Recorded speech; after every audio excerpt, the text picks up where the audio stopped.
किसी को अच्छे राह पर चलाना, उनसे अच्छे कामों को करवाना इतनी सरल बात नहीं है, इतनी आसान बात नहीं है।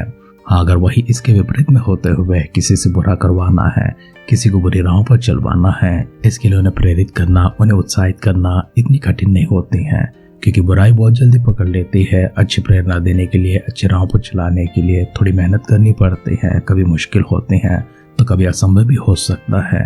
अच्छे काम करना, अच्छे काम करवाना दोनों अलग अलग पात्र होते हैं। बुरे काम करना, बुरे काम करवाना ये भी अलग होता है। हम अच्छी राहों पर चलते हैं, ये कभी हमारे लिए पर्याप्त होता नहीं है, लेकिन किसी और को भी अच्छी राह पर चलाना ये हमारे लिए सबसे बड़ा चुनौती होता है, हमारा सबसे बड़ा उद्देश्य भी होता है। बुरे काम करना, किसी और से कराना, उसका प्रतिफल खुद पाना और किसी को दिलाना, ये बुरी चाल चलने वाले, बुरे उद्देश्यों के साथ, बुरे मकसदों के साथ रहने वाले मनुष्यों के कार्य होते हैं। हमारे धनराजों के ग्रंथ में चल रहे हैं, जहाँ पर हम राजा योशिया को देखे हैं, जिन्होंने अब तक अच्छा काम किया है और अच्छी चाल चली है, अच्छी जीवन जिया है। इसके आगे लोगों को किस प्रकार से वो प्रेरित करते हैं, लोगों को किस तरह से उत्साहित करते हैं कि वे भी उनकी तरह उन राहों को अपना सके और उनके संग चल सके। हमारे अध्ययन में वहाँ पर पहुँचने से पहले आइए हम सब अपने आप को परमेश्वर खातों समर्पण करेंगे, अपने सिरों को झुकाएंगे, आंखों को बंद करेंगे, छोटी सी दुआ करेंगे, ताकि परमेश्वर हमें अच्छी चाल चलन से अच्छी राहों पर चलाते हुए और साथ ही साथ हम दूसरों को भी प्रेरित करते हुए उन्हें भी सही राहों पर चलाने के लिए, हम उत्साहित करने के लिए, हम सब मिलकर परमेश्वर का अगुवाई को प्राप्त करने, अभिषेक को प्राप्त करने के लिए एक मन होकर एकजुट होकर छोटी सी दुआ करेंगे। पिता परमेश्वर, आपको धन्यवाद करते हैं, हम आपकी स्तुति करते हैं। एक बार परमेश्वर अपने आप को दीन और नम्र करते हैं। सुंदर से समय परमेश्वर आपके सौभाग्य जो हमें मिले हैं, शुक्र अदा करते हैं। हमारे सारे परिजनों को, आपके भक्तगणों को प्रभु जी आप ही के शरण में समर्पण करते हैं। उन सबों को परमेश्वर छूने के लिए, उन्हें तंदुरुस्ती से भरने के लिए, उन्हें सेहत से भरने के लिए, उनको प्रभु अपने बरकतों से, स्वर्गीय आशीर्वादों से प्रभु जी तृप्त करने के लिए दुआ करते हैं। पिता परमेश्वर की सारी तकलीफों को दूर कर दीजिए, सारी विपत्तियों को दूर कर दीजिए, हर प्रकार की मुसीबत से प्रभु जी ने छुड़ाए रखने के लिए दुआ करते हैं। स्वर्ग की महिमा, स्वर्ग की ताकत, स्वर्ग की सामर्थ प्रभु जी हमेशा अपने भक्तों के ऊपर रखिए।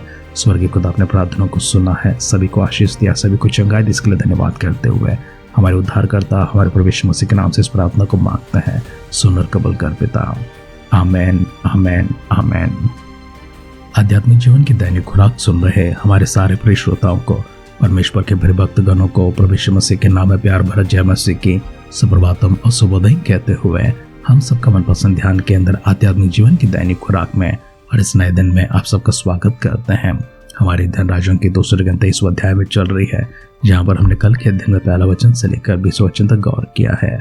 आज के हमारे अध्ययन को वहां से आगे बढ़ाते हैं। हम सब मिलकर राजाओं का दूसरा ग्रंथ 23 अध्याय का 21 वचन से पढ़ते हुए हमारे ध्यान को आगे बढ़ाएंगे। और राजा ने सारी प्रजा के लोगों को आज्ञा दी कि इस वाचा की पुस्तक में जो कुछ लिखा है उसके अनुसार अपने परमेश्वर यहोवा के लिए फसह का पर्व माने। निश्चय ऐसा फसह न तो न्यायों के दिनों में माना गया था जो इसराइल का न्याय करते थे, और न इसराइल व यहूदा के राजाओं के दिनों में माना गया था। राजा योशिया के 18 वर्ष में यहोवा के लिए यरूशलेम में यह फसह माना गया। फिरोजे, भूत सिद्धि वाले, ग्रह देवता, मूर्तें और जितनी घिनौनी वस्तुएं यहूदा देश और यरूशलेम में जहाँ कहीं दिखाई पड़ी, उन सबों को योशिया ने उस मनसा से नाश किया कि व्यवस्था की जो बातें उस पुस्तक में लिखी थी, जो हिल्किय्याह याजक को यहोवा के भवन में मिली थी, उनको वो पूरी करें। और उसके तुल्य न तो उससे पहले कोई ऐसा राजा हुआ और न कोई उसके बाद ऐसा कोई राजा उठा जो मूसा की पूरी व्यवस्था के अनुसार अपने पूर्ण मन और अपने पूर्ण प्राण और अपने पूर्ण शक्ति से यहोवा की ओर फिरा हो। तब यहोवा का भड़का हुआ बड़ा कोप शांत न हुआ, जो इस कारण से यहूदा पर भड़का था कि मनुष्य ने यहोवा को क्रोध पर क्रोध दिलाया था। और यहोवा ने कहा था, जैसे मैंने इसराइल को अपने सामने से दूर किया, वैसे ही यहूदा को भी दूर करूंगा, और इस यरूशलेम नगर से जिसे मैंने चुना और इस भवन से जिसके विषय में मैंने कहा कि यह मेरे नाम का निवास होगा, मैं हाथ उठाऊंगा। योशिया के और सब काम जो उसने किए वो यहूदा के राजाओं के इतिहास की पुस्तक में लिखे हैं। उसके दिनों में फिरौन नको नाम मिस्र का राजा अशूर के राजा के विरुद्ध परात महाना तक गया, तो योशिया राजा भी उसका सामना करने को गया और उसने उसको देखते ही मगिद्दो में मार डाला। तब उसके कर्मचारियों ने उसकी लौत एक रथ पर रख मगिद्दो से ले जाकर यरूशलेम को पहुंचाई और उसके निज कब्र में रख दी। तब साधारण लोगों ने योशिया के पुत्र यहोआश को लेकर उसका अभिषेक करके उसके पिता के स्थान पर राजा नियुक्त किया। जब यहोआश राज करने लगा तो वह 23 वर्ष का था और 3 महीने तक यरूशलेम में राज करता रहा। और उसकी माता का नाम हमलत था, जो लिब्लावासी यिर्मयाह की बेटी थी। उसने ठीक अपने पुरखाओं की नाई वही किया जो यहोवा की दृष्टि में बुरा है, उसको फिरौनको ने हमाद देश के रिबला नगर में बांध रखा ताकि वो यरूशलेम में राज न करने पाए। फिर उसने देश पर 100 किक्कार चांदी और 100 किक्कार सोना जुर्माना किया। तब फिरौनको ने योशा के पुत्र एलियाकीम को उसके पिता योशा के स्थान पर राजा नियुक्त किया और उसका नाम बदलकर यहोयाकीम रखा। सो यहोवाश मिस्र में जाकर वहीं मर गया।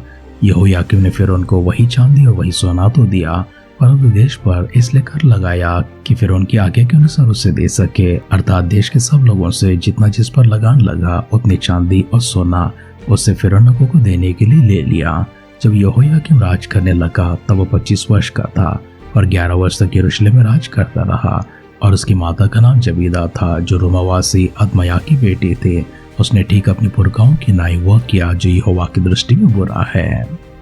राजाओं का दूसरा ग्रंथ 30 अध्याय का 21वां वचन से लेकर 37 वचन अर्थात अंतिम वचन तक हमने पढ़कर सुना है। हमारी इस अध्ययन में राजा योशिया को देखते हैं, जिसके बारे में लिखा हुआ है उसने इस प्रकार की फसल मनवाने के लिए लोगों को प्रेरित किया है जो ना तो न्यायों के समय में किया गया था और ना ही राजाओं के समय में कभी हुआ है। ना तो उसके जैसा कोई राजा इससे पहले था ना इसके बाद उठा है, क्योंकि उसने मूसा की पूरी व्यवस्था के अनुसार अपने पूर्ण मन और अपने पूर्ण प्राण और अपनी पूर्ण शक्ति से यहोवा की उपासना किया, यहोवा की आराधना किया है, यहोवा की ओर फिरा है।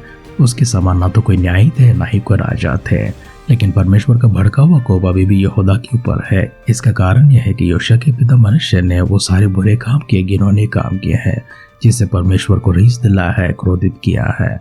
इसलिए परमेश्वर ने कहा, जैसे मैंने इसराइल को अपने सामने से दूर किया है वैसे मैं यहूदा को भी दूर करूंगा, और इस यरूशलेम नगर से जिसे मैंने चुना और इस भवन से जिसके विषय मैंने कहा कि यह मेरे नाम का निवास होगा, मैं अपना हाथ उठा दूंगा।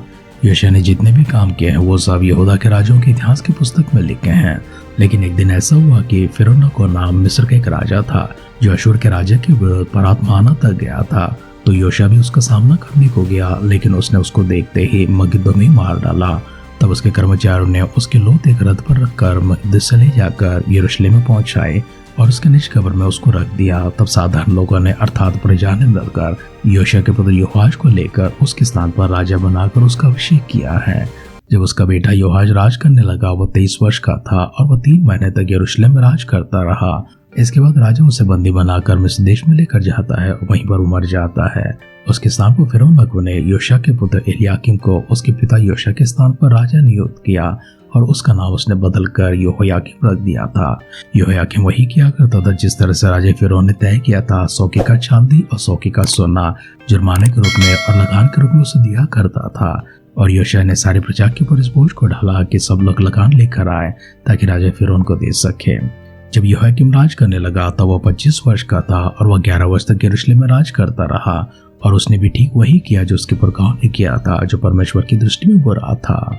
योशिया के दोनों पुत्रों को देखा है, पिता के विरुद्ध में जाते हैं।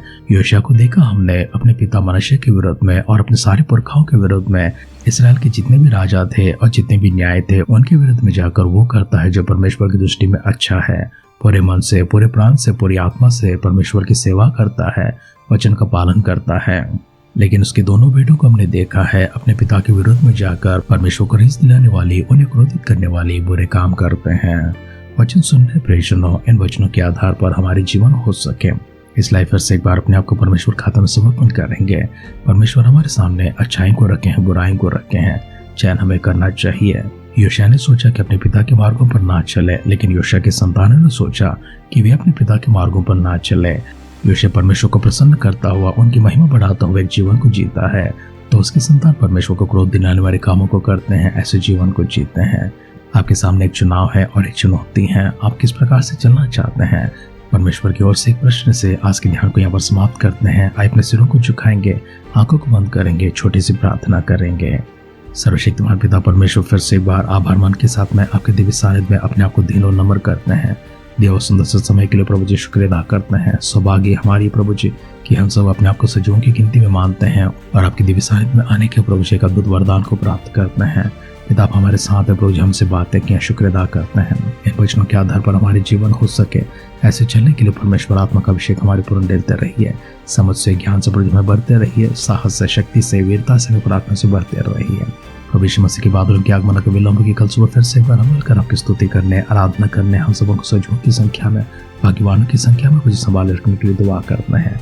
अगर ऐसा ना तो प्रभु के राज में हम सबको भी शामिल करने के लिए दुआ करते हुए प्रार्थना प्रभु जी अपने सोन को देवतों के लिए धन्यवाद करते हैं। आभार मन के साथ में हमारे उद्धार करता हूँ प्रभु यीशु मसीह के नाम से इस प्रार्थना को मांगते हैं, सुनर कबूल कर पिता, आमेन आमेन आमेन। सभी लोगों से भिन्न एक चाल चलन चलने के लिए एक विशेष जीवन परमेश्वर आपको प्रदान करें और इसमें एक विशेष कृपा और विशेष वरदान के साथ परमेश्वर पवित्र आत्मा की शक्ति और सामर्थ आपकी पूर्ण ढेल लें। प्रतिदिन परमेश्वर आपको अपनी अगुवाई में चलाते रहे, अपनी सुरक्षा के कवच में आपको संभाले रखे। हमारी सिद्ध हर कामना के साथ आज के ध्यान की समाप्त करते हैं। आप सुनते रहिए, सुनाते रहिए आध्यात्मिक जीवन की दैनिक खुराक। कल फिर मिलेंगे। अपना ख्याल रखिए, अपनों का ख्याल रखिए, दूसरों का भी ख्याल रखिए। God bless you.